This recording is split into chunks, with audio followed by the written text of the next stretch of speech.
Hey, it's Simon and welcome back for another video. I'm out here in the Grand Massif, France, and today I wanted to compare 4 goggles from 3 of the biggest brands in skiing and snowboarding and one which has burst onto the market at the more budget end. Now, by the end of this, hopefully you'll get a good idea of what each of the goggles offers, but also have an idea of what is value for money in the market at the moment. To be clear and just up front, I purchased the Spy Marauders, the Smith Squad mags, the Anon sinks myself, and the Outdoor Masters were gifted to me. I'm under no obligation to speak positively about them, but I will say it is a goggle that I have enjoyed riding over the past few days here in the Grand Massif. So first of all, if we just take a look at each of the goggles, they're all a medium face shape. So they're not going to be a large fit, they're not a small fit, so they should fit most face shapes and sizes. I actually really like the Outdoor Master Falcon compared to the Ultra goggle, which they've also sent me, which is much larger. The other thing to notice is that each of the lenses is cylindrical. That's the same on the Outdoor Master Falcon, the Spy Marauder, the Smith Squad mag and the Anon sink. They all run a cylindrical lens. I like that look. I personally prefer it to a spherical one, which is probably why I've bought 3 of the goggles in this range.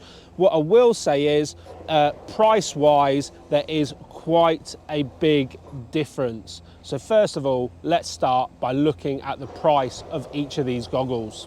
Okay, so price-wise, let's start with the Anon sink. So the Anon sink comes with perceive lenses, which is Anon's contrasting lens, same as Prism, Chroma Pop, etc., etc. We're going to be talking quite a bit about that later. Essentially, boosting contrast, filtering blue light to give you a clearer field of view and basically to be more aware of your surroundings. The cheapest that I could find them today online were £150. That is similar to what I purchased them for. That's obviously dependent on colourway, but they retail at about £240 as their regular price. So you would want to have a look for the Anon sinks in the sale. Paying full price for them is quite a premium. In fact, it's going to be nearly 3 times as much as the Outdoor Master Falcon. Let's have a look at the Smith Squad. Now this is the magnetic version of the Smith Squad. They do it in a non-magnetic lens, which is a bit cheaper. Again, it comes with 2 lenses. In this case, it's Smith's Chroma Pop lens. So they are really easily interchangeable. I will show you how to do that in a minute. But again, I picked these up in the sale on Sport Pursuit. If you don't know that website, go and check it out. You can always find some bargains. And I got them for about £80, but actually the retail value is over 200. So again, you're going to want to look for a bargain on those, maybe go for last year's colours, but Smith Squad mag. In terms of money, I'd been waiting for the Spy Marauders for a couple of years and trying to find them at a price that would work for me. Normally they retail at, bear with me, cheapest I was able to find online for the Spy Marauder was £130, but they retail again above £200 UK. So again, you're going to be wanting to look for an absolute bargain on that. Again, comes with 2 lenses. They call it the Happy lens. So again, that's their contrasting lens, filtering blue light, improving what you see on the snow. So you can see a lot of similarities between these goggles. However, there's also claims to boost your mood. I will do more about that in a full review. So if you do not want to miss any more of the gear or the videos that I'm making, please subscribe. Finally is the Outdoor Master Falcon, and in terms of price, it is an absolute no-brainer for a win in this category. Retails at £85 UK. You can actually get a 15% discount if you use the code that's on the screen, and there's a link down in the description. If you do that, it supports the channel. I get a little kickback. It's no extra cost to you, but again, the Outdoor Master comes with 2 lenses. So you get, they use sonar, which for people who've watched the channel for a while, Anon used to use. They're made by Zeiss, and the quality of these lenses is absolutely fantastic. The one thing I will say is it comes with 1 sonar lens, and the spare lens on the Outdoor Master Falcon is it's not a sonar lens, but it is a high VLT, 91%, letting in lots of light, intended for night skiing or if you were in a proper whiteout. So that's category 1, price.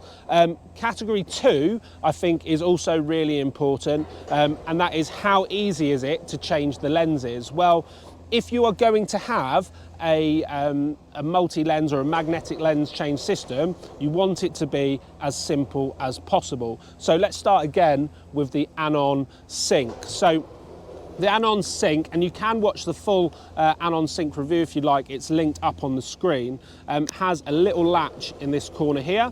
So all you do is you pull off the latch and then the lens comes off. Okay, so it's fairly simple. It's a little bit more fiddly than some of the other lens changes in this lineup anyway. It's still really easy. So if you're comparing it to a non-magnetic lens change goggle, you're going to find this way easier. In terms of the 4 goggles that I've got here, the Anon Sync definitely has the most fiddly lens change. In terms of the Smith Squad, they've got these little pullback levers just on the bottom of the goggle there, and you pull it back and do the same on the other side. Click back, and then what you can do is just pull the lens off. Again, that is nice and simple, and then when you put the lens back on, you just need to click those back into place. So again, you've got 2 levers on that one, but magnetic, and that lock just locks it in place. If we're talking about the Spy Marauder, similar system to on the Smith Squad Mag, you've got a lever on the side. They call it their deadbolt system. You've got 1 on each side of the goggle, and once you've unlocked that, you can just pull your lens away and then snap it back, and then deadbolt back on. Okay, so that means that if you are going to take a spill, that lens is locked in place. Now, everybody's always worried about, magnetic lens changes, what if they come off? Magnetic lens goggles, sorry, what if the lens comes off if I take a full? Honestly, for years I've been using the Anon M4, the Anon M3, I've been using the Outdoor Masters, I've been using all of these, and I've never had a problem with a lens flying out. So the last lens change, and the easiest of the lot, is actually the Falcon. It just pops straight off. There's no fiddly bits. Literally pull the lens, chuck it back on. The lenses are really strong. Let's have a little count. Let's see how many they've got. Oh, bloody hell. There we go. 1, 2, 3, 4, 5, 6, 7, 8, 9, 10. So there's 10 magnets on there to keep that locked in nice and safe. So in terms of lens changes, my personal favorites would be, the easiest is the Outdoor Master. Then I like the deadbolt system because it's more a slide. It's a little bit less fiddly. Then I would go Smith Squad Mag. And again, Anon Sync is probably my least favorite of those lens changes. In terms of everything else on these goggles, pretty much it's similar. If we look at all of them, they've got the venting on the top, the triple layer foam, which is making it really comfortable around your face, with the softer layer on the inside, and you have got the silicone beading on the back to stop the goggles from slipping off your helmet if you wear them over the top. Like, honestly, I could waste everyone's time here and just go through, but the comfort in terms of all of these goggles, and the venting and everything, I haven't had a problem with any of them. So what I would say is it's really good. So that shouldn't really affect your decision whether you're purchasing it. So far, I would say the things that might affect your decision whether you're purchasing one of these goggles is going to be price, because obviously these come in way cheaper than some of the others. Style, probably not, because they're all cylindrical, so maybe colorway might play a difference. And then the ease of the lens change. But again, despite the Anon Sync being fiddly, they are all really easy to change. So I guess the final thing is, which lens is the best? So I've been using sonar, as I said, for years on Anon goggles, and now that they've got them on Outdoor Master, I really like them. I don't really, I mean, you can tell I'm a glasses user, so maybe I'm not the best to tell the fine details, but I don't see a massive difference between any of these lenses. I think that they are all fantastic. They are all a step up above a non-contrasting lens. If you just went out and bought your standard goggles without either your chroma pop or your sonar or your happy lens, etc., they are all a step up. But again, I think if you're getting any of these, you're going to be able to see what you're doing and get the contrast on the mountain. So that's my thoughts on these 4 goggles. I'd love to know what you're thinking down below in the comments, so please feel free to get in touch. If you've got any specific questions about any of these goggles, do let me know. I'd be really happy to hear from you and try and help you out. Maybe I can make a video about something that I've missed in this video. But yeah, as always, thank you so much for watching. I am going to try and enjoy the rest of this sunshine out here in the Grand Massive, and I will see you soon with another video.